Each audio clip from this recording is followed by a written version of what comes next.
Welcome back to the channel.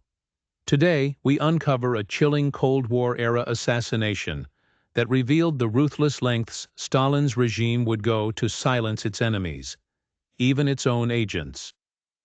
We're talking about the dirty assassination of Ignace Reiss, a high-ranking Soviet spy who dared to defy Stalin and paid the ultimate price. His story is one of loyalty turned resistance, secret codes, and betrayal in the shadows of Europe. Let's dive into the dramatic fall of a man who tried to escape a system built on fear. Who was Ignace Reiss?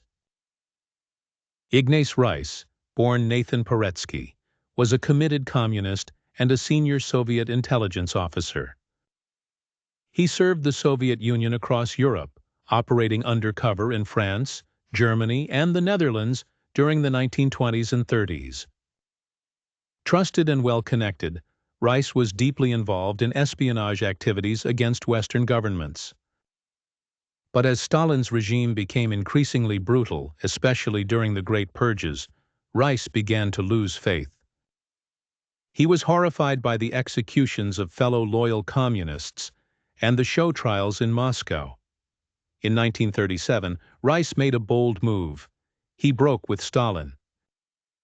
The defection that sealed his fate. Reiss wrote a defiant letter to the Soviet leadership, condemning Stalin's tyranny and declaring allegiance to the true spirit of socialism, not the regime's terror. He also threatened to reveal information about Soviet operations in the West, which made him a massive liability. Choosing to remain in Europe instead of fleeing to safety, Reiss and his wife believed they could survive in hiding, but they underestimated Stalin's reach.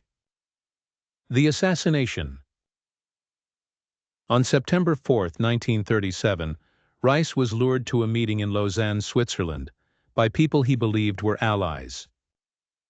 While walking in a quiet countryside area, he was shot multiple times by Soviet agents, believed to be under orders from the NKVD, Stalin's secret police. His body was found in a ditch, a clear warning to any other defectors thinking of speaking out. Why it's considered dirty. State-sponsored assassination of one of its own, Reiss had served the Soviet Union for over a decade. The killing occurred in neutral Switzerland, a violation of international norms. It was part of Stalin's broader campaign of silencing dissent, even outside Soviet borders. Reiss's wife, Elizabeth Paretsky, later wrote about the murder, exposing the cold machinery of Soviet intelligence and how easily agents were discarded. The assassination of Ignace Reiss was more than just the killing of a spy. It was a message from Stalin to the world. Betrayal, even in thought, would be met with death. Reiss's story reminds us that during the darkest years of the Soviet regime, no one was beyond reach, not even its most loyal servants. If you found this story intriguing, don't forget to like, subscribe, and hit the notification bell for more true tales from the world of espionage, betrayal, and political secrets. Leave a comment below. Who should we expose next?